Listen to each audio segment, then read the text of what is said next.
Your biology was never designed to read clocks or watches. Instead, this is what your biology recognizes as time.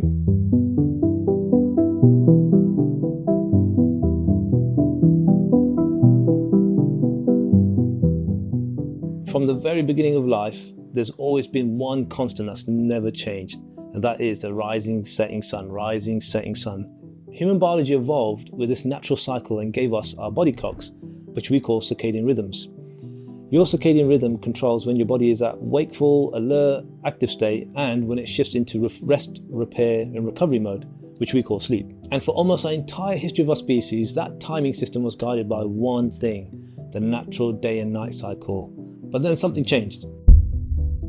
We invented the light bulb. There be light.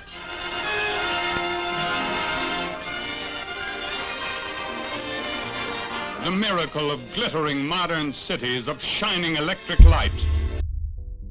It's only in the last 150 years, a tiny fraction of human history, that we've been able to extend days beyond sunset, and that's thanks to the invention of artificial light.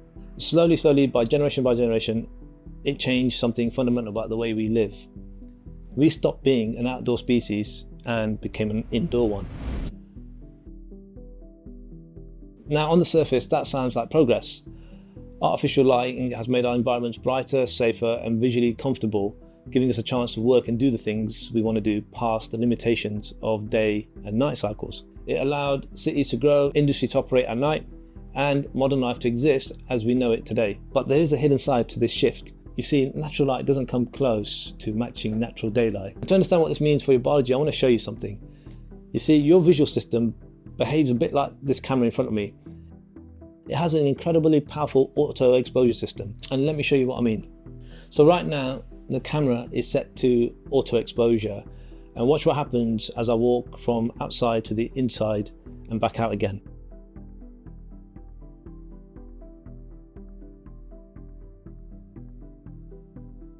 You'll notice the camera constantly adjusts the exposure so that both environments appear comfortable to look at.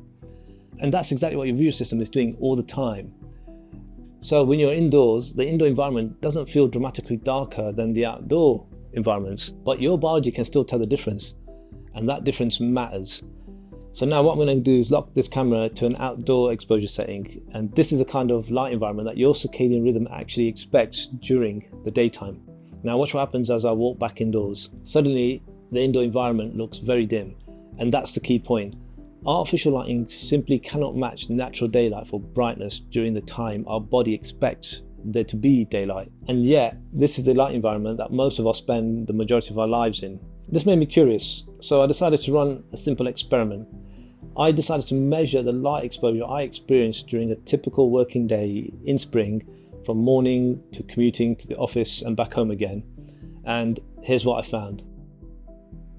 This line represents my actual light exposure throughout the day, and most of the time I was working under 500 lux or thereabouts. There's a small spike where you can see sunlight briefly entering the office window, and then it drops straight back again. Now compare that with this. This is the natural outdoor light curve from same day. You can see it rises gradually through the morning, reaches a broad peak around midday, and then falls gently back towards the evening. And that's the rise and fall your body has been expecting for millions of years. But look at what I was actually experiencing compared to this. Instead of that dynamic arc of light, I get a flat line. No peak, no trough, just a low, steady exposure of artificial light from the morning to night. And that's the moment I realized something important. We're no longer living under the natural light pattern that our biology evolved to expect. We're living under a flattened version of it, and that's what I call circadian flatlining. And so the question has to be asked, what are we missing from this big gap and rhythmic exposure to natural light?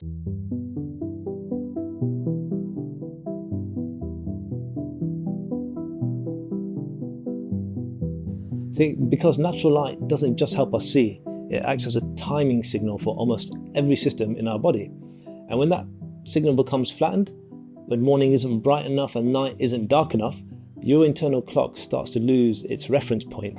The first thing that starts to shift is your sleep timings. Your body relies on strong bright light in the morning to switch off melatonin and tell your brain the day has started. If that signal is weak, your body clock starts to delay You fall asleep later, you wake up more tired, and over time your sleep becomes lighter, shorter, and less restorative. Natural daylight is also one of the strongest regulators of mood chemistry in the brain. Bright outdoor lighting helps stimulate serotonin production, the neurotransmitter that supports motivation, emotional stability, and well-being. Reduce the exposure, especially during winter months or indoor working life, and it becomes no surprise that moods begin to dip. And this is one of the reasons seasonal affective disorder exists in the first place. And then there's something that people don't realize. Your circadian rhythm doesn't just control sleep, it also controls metabolism, hormone timing, body temperature, digestion, immune function, and even the timing of when your brain is best at concentrating. When the natural light signal becomes flattened across the day, these systems lose synchronization with each other. Instead of working like an orchestra, they start working like musicians playing slightly out of time with each other. And the effects begin to show up as lower daytime alertness, brain fog, reduced productivity, poorer sleep quality, and generally increased stress on the body over time. There's also growing evidence that long-term circadian disruption is linked with increased risks of conditions like obesity, diabetes, cardiovascular disease, and depression. And that's on top of the mental health problems that are becoming more prominent in today's society, which kind of makes sense when you think about it. For millions of years, our biology expected bright days and dark nights, not dim days and bright evenings. And yet for many of us today, that's exactly what modern lighting has created. It's created a flattened light environment, a flattened biological signal, and a flattened circadian rhythm, hence circadian flatlining. Oh, and it gets worse. It's not just about how much light we're getting, it's about what's in the light. Because sunlight isn't just what you can see. The visible spectrum, the colours your eye detects from violet through to red, is actually a narrow band of what the sun produces. On either side of the visible window sits a vast range of wavelengths that our eyes can't detect. On one side we've got the ultraviolet, the other side we have near infrared and infrared. And here's a critical point. Artificial light, particularly LED artificial light, in the offices, in your house, or on the screen that you're looking at, produces almost exclusively just the visible spectrum of light. It mimics that one narrow band your eyes responds to and nothing else. So what you're actually experiencing indoors is generally a filtered version of light. Most people already have some awareness of the ultraviolet side of the story. UVB wavelengths from the sun triggers vitamin D production in your skin. And that's something that simply cannot happen under standard artificial light sources. Vitamin D deficiency is now one of the most widespread nutritional deficiencies on the planet, but at least we know about it. And we can test for it and we can supplement it. So overall, UVB and its impact on us is on the radar. But there is another side of the spectrum that's only just starting to get the attention, and it's a big one. Infrared and near infrared light. And that's where things get really interesting. Inside every one of your cells are structures called mitochondria, and mitochondria are responsible for producing something called ATP. ATP is the energy your cells run on. And remember, your body isn't just one, your body is the sum total of trillions of individual cells. So the healthier your cells are, the healthier you are, especially as you age. Healthy cells need healthy amounts of energy, and healthy cellular energy depends on healthy mitochondria. Just to be clear, what that ATP energy does for you is help with your immune function, your brain performance, muscle activity, and pretty much everything related to how your body works day to day. Researchers are now discovering that certain wavelengths of near infrared appears to interact directly with the mitochondria and supports how efficient they produce energy. In simple terms, sunlight doesn't just help you see the world around you, it helps power the cells inside your body.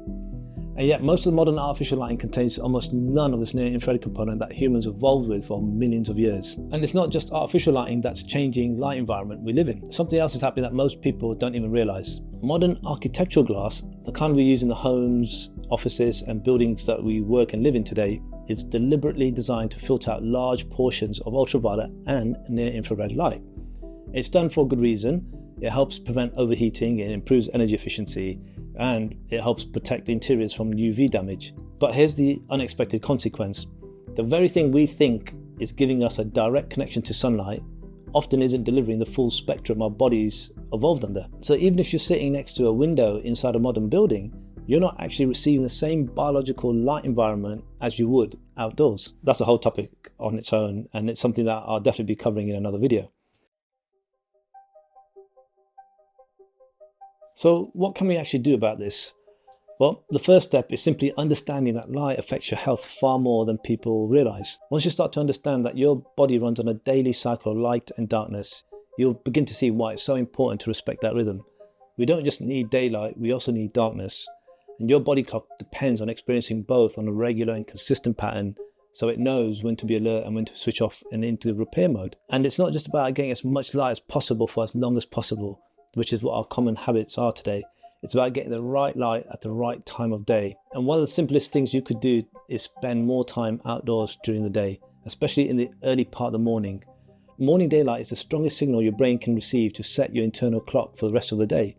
And even on cloudy days, outdoor lighting is dramatically brighter than indoor LED lighting. Another thing we don't often think about is the role of windows and glazing.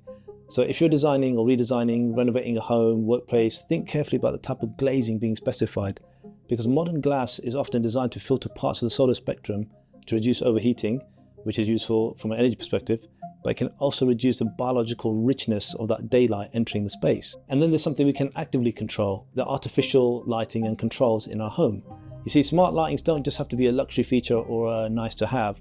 If used properly, they can actually be used to help support your biology. Combining time dimming with color temperature change throughout the day, you can create brighter mornings and softer evenings, which work on an automation similar to how natural daylight works. These simple small adjustments can act as a powerful time signal to your body clock, and that's what we're looking for. Light is the signal to your body of what time of day it is and what time it's ready to run and operate. One real game changer for me personally has been setting up my bedroom lighting to simulate a sunrise instead of waking up to one of these. It's a much gentler way to wake up, as it's working with your biology rather than against it. And it's something I'll be covering in a video soon. Once you begin to understand how much your body depends on natural light patterns of the day and darkness and the spectra, you start to notice just how different modern indoor lighting really is. If this resonates with you, I'd genuinely be interested to hear your thoughts in the comment section below. Have you noticed changes in your sleep, your energy, or your mood depending on how much time you spend outdoors? If you find this useful, consider subscribing to the channel. There's loads more to come, and hopefully we'll see you in the next video. Thank you.